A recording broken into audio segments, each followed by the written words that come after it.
गुरुजी, मेरी तरफ से, मेरे देखने वाले सभी दर्शकों की तरफ से और आपके चरण पादुका धारण करने वाले शिष्यों की तरफ से आपके चरणों में दंडवत कोटि कोटि प्रणाम। आशीर्वाद, खुश रहिए।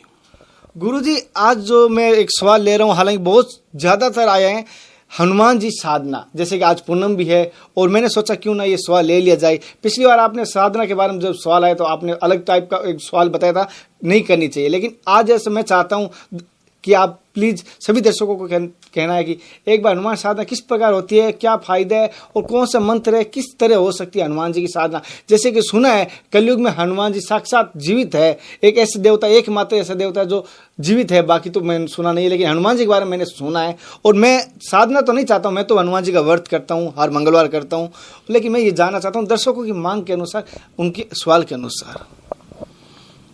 ये सही है कि हनुमान जी महाराज अजर अमर देवता है और इनकी कोई छोटी महिमा तो है नहीं जो शब्दों में बखान की जाए। साधना, देखो हर चीज़ को मैं बार बार कहता हूँ, साधना आप मत करिए, गृहस्थ इंसान साधना ना करिए। और सन्यासी वो तो विधि जानते हैं, वो गुरु मंत्र लेके सन्यास में गए हैं। गृहस्थ इंसान को साधना करनी क्यों नहीं है? साधना का अर्थ ही क्या आप समझे, उसको मतलब उसको देवता को अपने मतलब बंधित करना, उसको बांधना, अपने शब्दों में बांधना, अपने वचनों में बांधना। आप भक्ति कीजिए। आपको किसी भी देवताओं को समझने के लिए क्या करना होगा कि देखो, जैसे मैंने शिव को साधना की तो मैं शिव को समझूंगा। शिव क्या है? शिव है शमशान के अंदर रहने वाले देवता। शमशान, इसका अर्थ समझिए, शम और शान, ऐसी शान जिसकी सम का अर्थ समझे बराबर, ठीक है ना।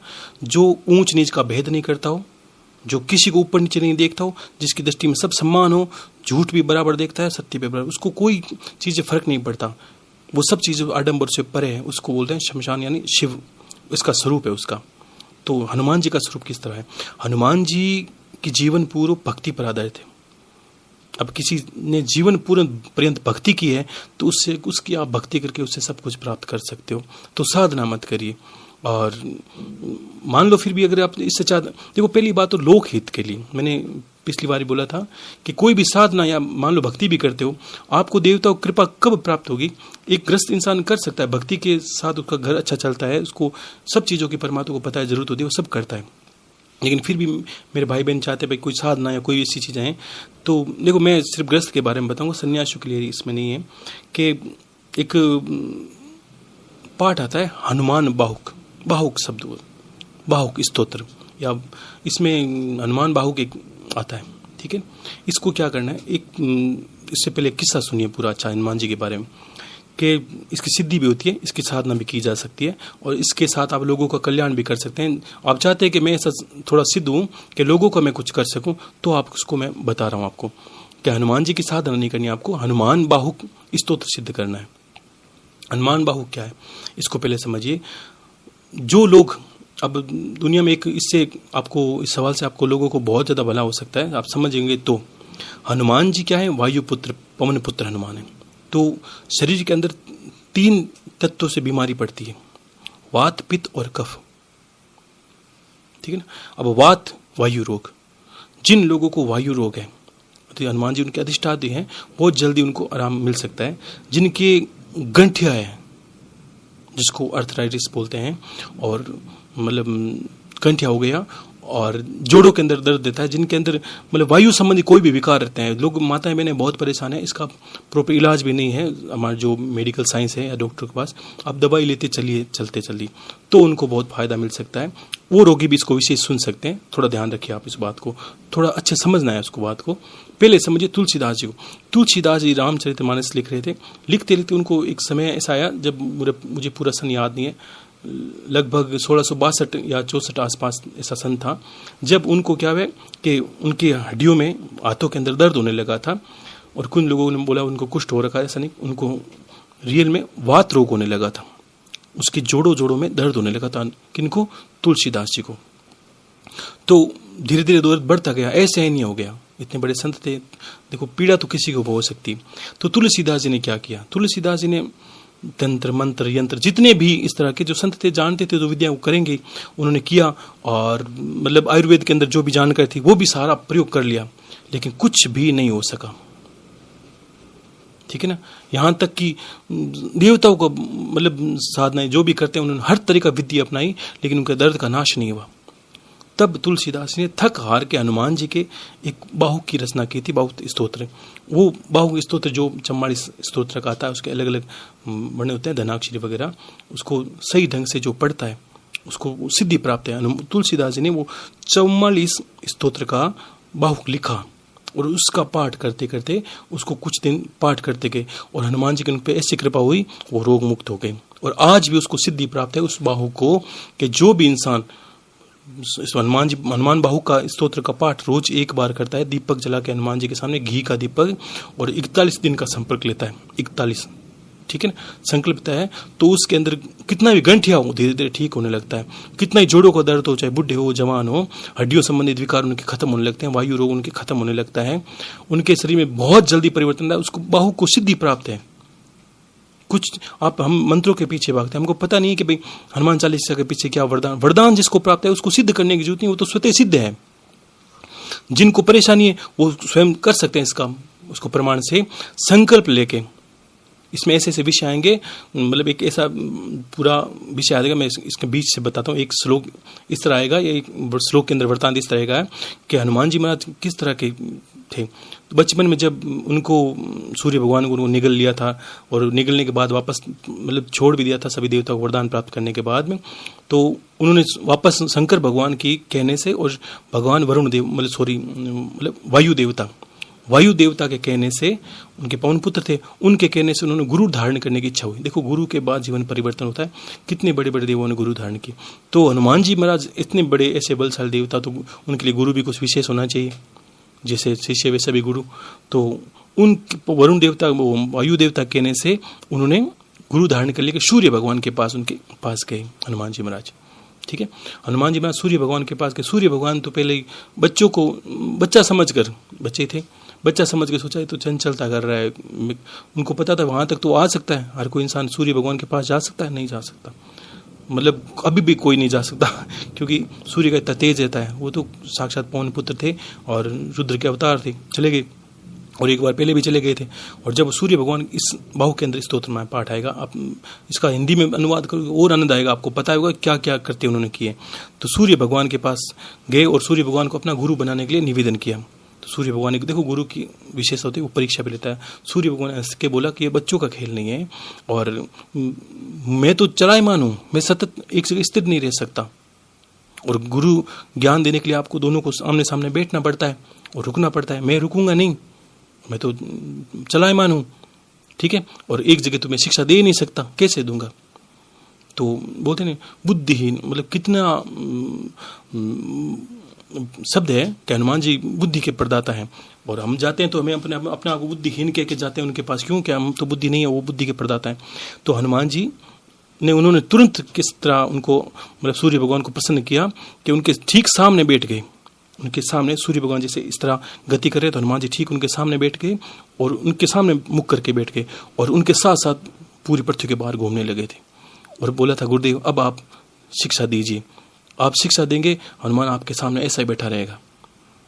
तो कितना बड़ा वृत्तांत है, किस तरह कितने बलशाली, कितने मतलब ओजस्वी तेजस्वी और कितने पाक पवित्र देवता है। और आप सोचिए किस तरह के हनुमान जी होंगे जो सूर्य भगवान की पूरी, जब तक उनकी शिक्षा खत्म नहीं वो इसी तरह गति करते रहे सूर्य के साथ साथ, ये उनके अंदर वृत्तांत आएगा। तो इस तरह हनुमान जी की कृपा करके प्राप्त करके आप बाहु स्तोत्र करके हनुमान जी से अपने हड्डियों के रोग का इलाज करवा सकते हैं, और इसको वरदान प्राप्त है, आपको जल्दी से जल्दी प्रमाण मिलेगा। आपको बस करना इसको ये है, और जो बाहु का पाठ करता है उसको क्या करना है, संकल्प लेना है। संकल्प लेने के बाद जब आप 41 दिन का संकल्प लेते हो, और उसमें बीच में जितने भी मंगलवार आते हैं आपके, अब मंगलवार के दिन आपको विशेष कार्य करना है। क्या करना है, रोज तो दीपक लगा के पाठ करना है जब लगाते हो, और मंगलवार के दिन आपको क्या करना है, और ज्यादा प्रसन्न हो इसके लिए क्या करना है, शनि जब मंगलवार है उससे एक दिन पहले सोमवार को संध्या को पीपल के वृक्ष के पास जाना है। संध्या को समय जब मतलब सूर्य साक्षी होना चाहिए, जब ध्यान रखना है सूर्य की उपस्थिति में काम करना है। 5-6 बजे जब भी लगता है सूर्य की उपस्थिति में आप पीपल के पास जाइए और पीपल देवता के अंदर जल अर्पित कीजिए। देखो एक चीज मैं बार बार बोलना चाहूंगा, छोटे छोटे विषय को आप मतलब ऊपर से कभी मत जाइए किसी विषय के ऊपर। पीपल के अंदर देवता विराजमान है, विष्णु भगवान का साक्षात स्वरूप है, चैतन्य है, ठीक है ना।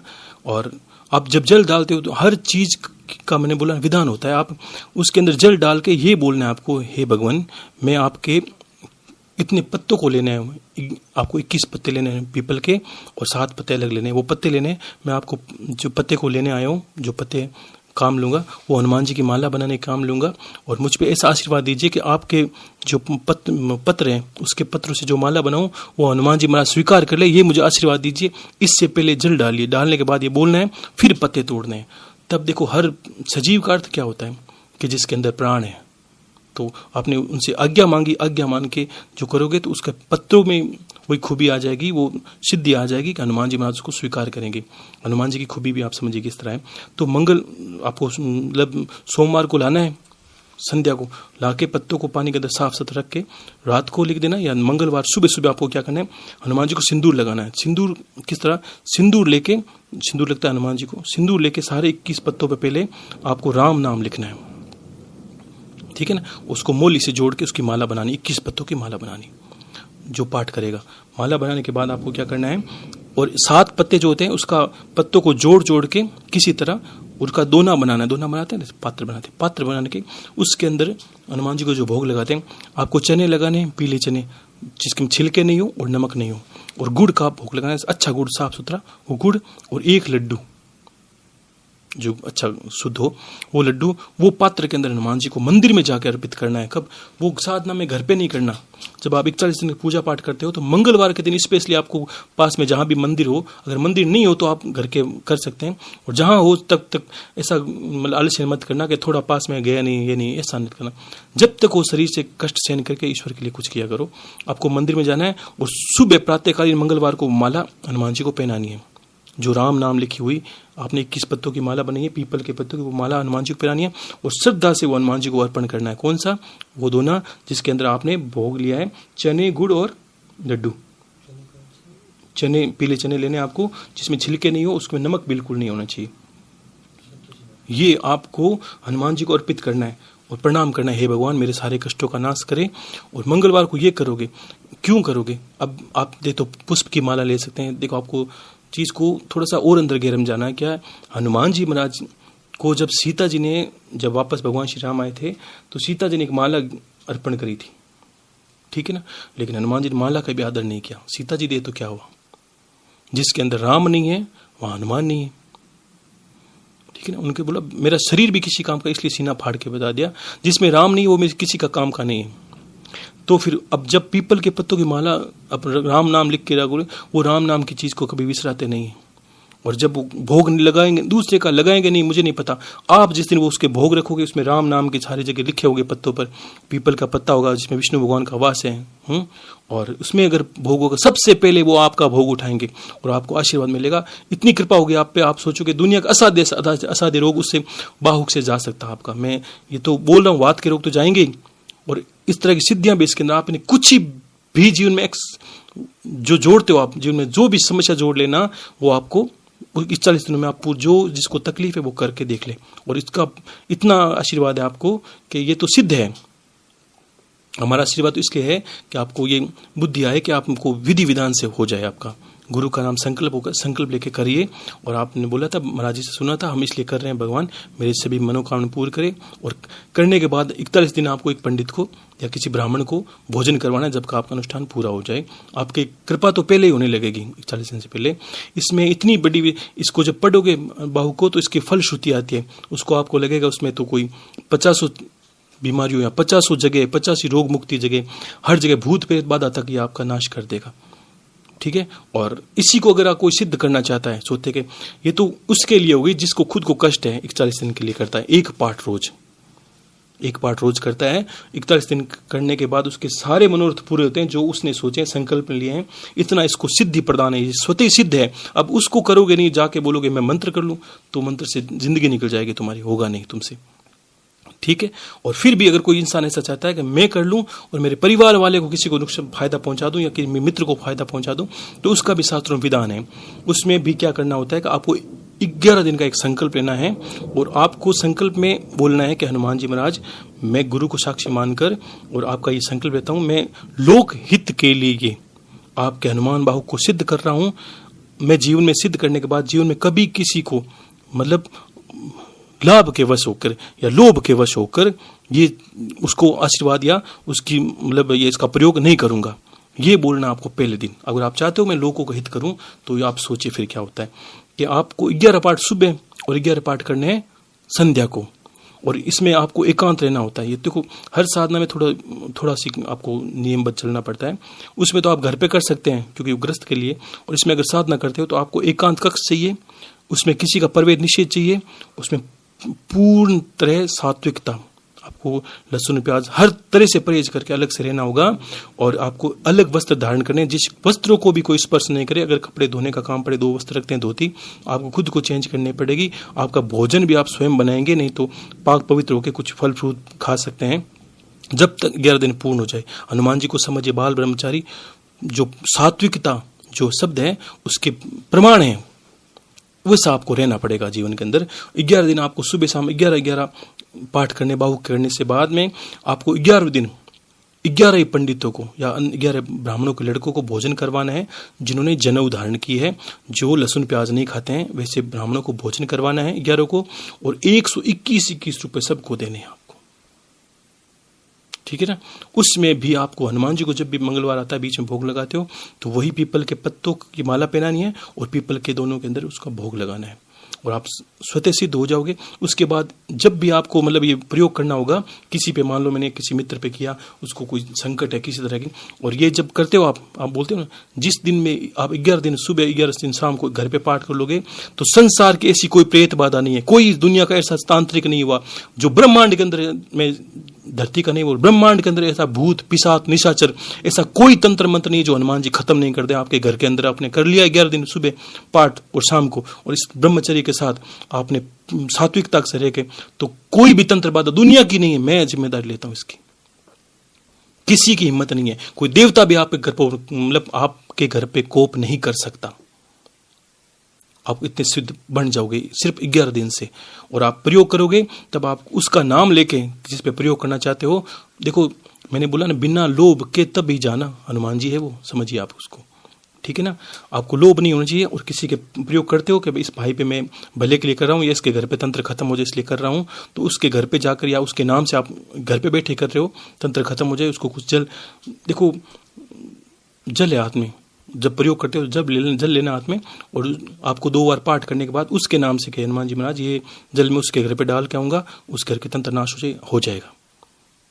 किसी पे भी किसी को खिलाया पिलाया तो आपने वो तंत्र अगर जल पिला दिया आपने हाथों से 2 बार पाठ करके कि महाराज, संत क्या करते हैं, कमंडल से जल लिया, आपको छींटे दिया, आपके शरीर की नकारात्मक खत्म हो गई, झाड़ा लगे आपको ठीक हो गई। इसी तरह आपको जल अभिमंत्रित करके जिस वक्त आप दोगे तो उसको फर्क आने लगेगा, तुरंत ही, वेट नहीं करना, इंतजार नहीं करना, आपको तुरंत ही उसका प्रमाण आपको मिलेगा। लेकिन लोग हितार्थ, जैसे उसको फर्क आए तो अभी आप यही बोलोगे भाई लोगों के लिए कुछ कर, जीवों के लिए कुछ, गाय को कुछ डाल। आपने अगर 1 रुपया मांगा, लोक हित के लिए सिद्धियां होती है साधनों की, तभी संतों को सिद्धियां मिलती है, तभी राक्षस प्रवृत्ति इंसानों को सिद्धि नहीं मिलती। जो आज क्या है, तंत्र क्या हो गया, साधना वो लोग करते हैं ज्यादातर, मैं बता रहा हूँ, लोगों को बुरा लग सकता है कि पड़ोसी ने कुछ गाली निकाली तो उसको तंत्र की सहायता से वो मारना चाहता है, ये साधना है रहेगी। साधना को अर्थ ये रह गया, देवता को अर्थ ये रहा है कि किसी ने स्त्रियों के अंदर ये सा द्वेष हो गया है कि मेरी मतलब परिवार से किसी ने कुछ कर दिया तो मैं उसको मारना चाहती हूँ, महाराज ऐसा कोई विधि बताई मैं उसको मार दूं, ऐसा कोई हनुमान जी का। तो हनुमान जी का काम संसार को भलाई को छोड़कर यही बचा है कि अब माताओं बहनों के मारते घूमे, भाई इसको तंत्र कर दिया, इसके कुछ कर दिया, ऐसा नहीं। परम शक्ति को समझिए आप में ज्ञान की हानि है। आप जिस लोगों से टकरा गए उन्होंने, वो तो मलिन है ही, इस तरह के करते। मैंने हमेशा बार बार उनको अंतरात्मा, जितना आप आशीर्वाद देता हूँ अंतरात्मा उतना ही मैं जप करते हुए ध्यान करते हुए श्राप भी देता हूँ, हे परमात्मा जिन्होंने सृष्टि का नाश किया है, जिन्होंने धर्म का नाश किया है, जिन्होंने लोगों की बुद्धि को भ्रमित कर दिया, उन सब का नाश हो जाए।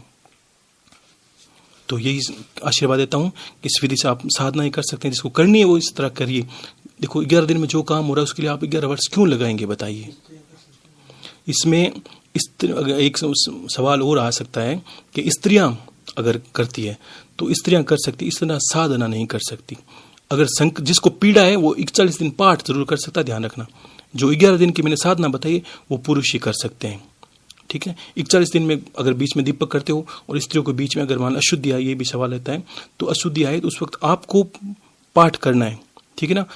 पाठ दूर बैठ के कर सकते हैं आपको, ठीक है। नहीं तो आप क्या कर सकते हैं कि अशुद्धि के दौरान अपने किसी बच्चे या किसी घर के जो गार्जियन है या कोई स्त्री बच्ची जो भी है उससे सुन सकते हैं, तो भी आपको उतना ही पुण्य मिलेगा। आपके नाम से वो दीपक जला देगा, आप पास बैठ जाइए, सुनिए उसको सिर्फ, और उसमें आपको प्रमाण 10 दिन के अंदर मिलेगा। किसी प्रकार की बीमारी नहीं है इसमें। गुरुजी जैसे थी एक सवाल, अब पिछली बार आपने एक माता जी का सवाल मुझे याद आ गया, अभी आपने पूजा पाठ बताया तब मैं करना चाहता हूँ कि हालांकि मैंने वो कमेंट बड़ा नहीं था लेकिन मैंने याद आ गया।